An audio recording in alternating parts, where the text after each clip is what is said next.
welcome back to the channel. Today I wanted to go over a little bit more about my soil cupcake sample activity that we do in my 8th grade middle school curriculum.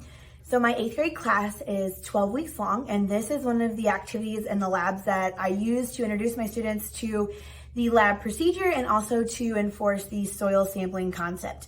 The reason I do it like this, instead of just going out to take soil samples in a field or in a location at the school, is because they can actually physically make that connection between the different horizons and maybe a possible layer and things like that. But it helps for them to physically actually see the concept and be able to understand it.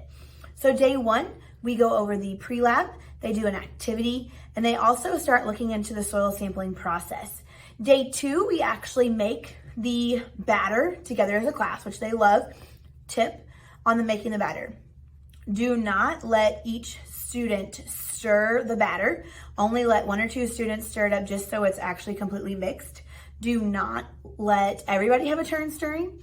I did that one year and the cupcakes were completely flat because you have to have some air in the batter. So I let them crack the eggs, they get to add the oil, they get to physically make the batter. Then what we do is we divide the batter into 6 bowls and I color the bowls.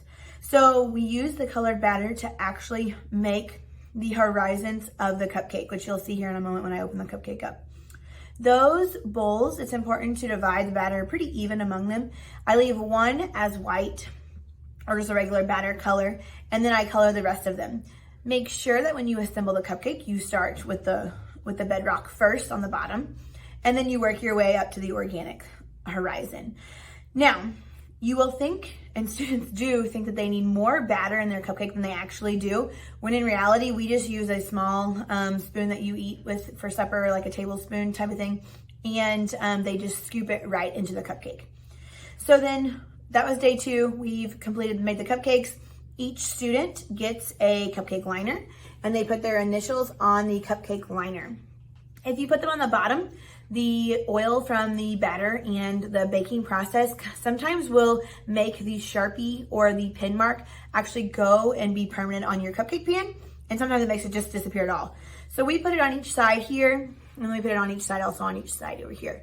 So that way when they get the cupcakes on day 3, they can actually see the different, their different initials.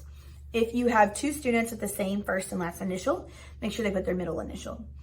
So the students have assembled it. I actually do bake these in an oven here at school.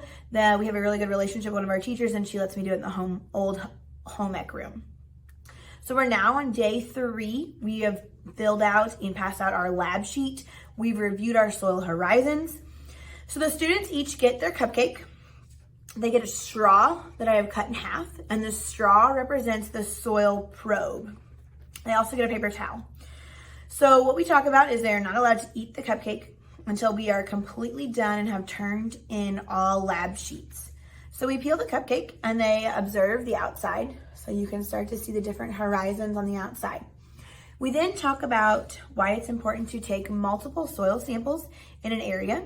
So I make them take 1 from the middle of the cupcake and then 4 around the outside. When you take soil samples, it's important that you push your straw all the way through the cupcake. So I'm pushing in here. I hold my finger on this side and I can see the straw start to poke through. If you kind of put your finger here, it works out a little bit better. Otherwise, some of the cupcake kind of stays on the cupcake like that. We then take it and you push the straw and you push the cupcake out if you're like this, and it makes the soil horizons or your soil sample exit the cupcake. So I make them do that on 5. I make them do 5 different samples.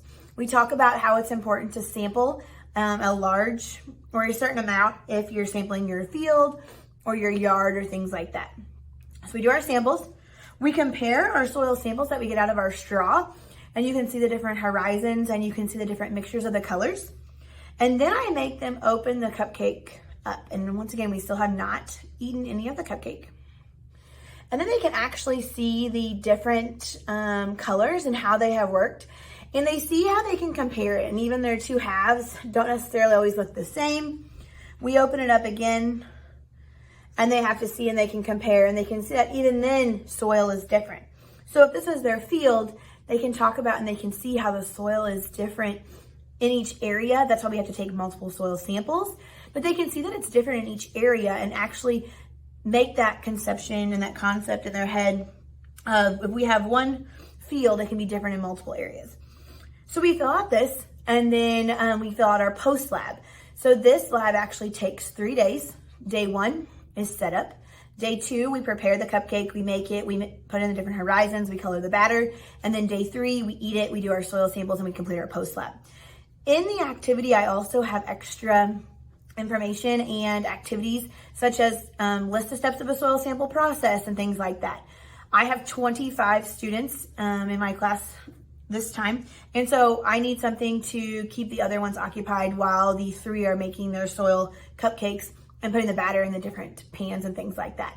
So there are activities that I do to help keep them on task and keep that learning happening while we are doing this in one of the days. So this is a really fun activity where they can actually see the different horizons and they can make that connection that even if it's all the same field or the same area, there are differences in soil formation and what you find in different areas. So I hope that you enjoyed this. If you enjoyed this video and like to see more, like, subscribe, and comment. And I will link the video to lab setup in the description below. Thanks and have a great day.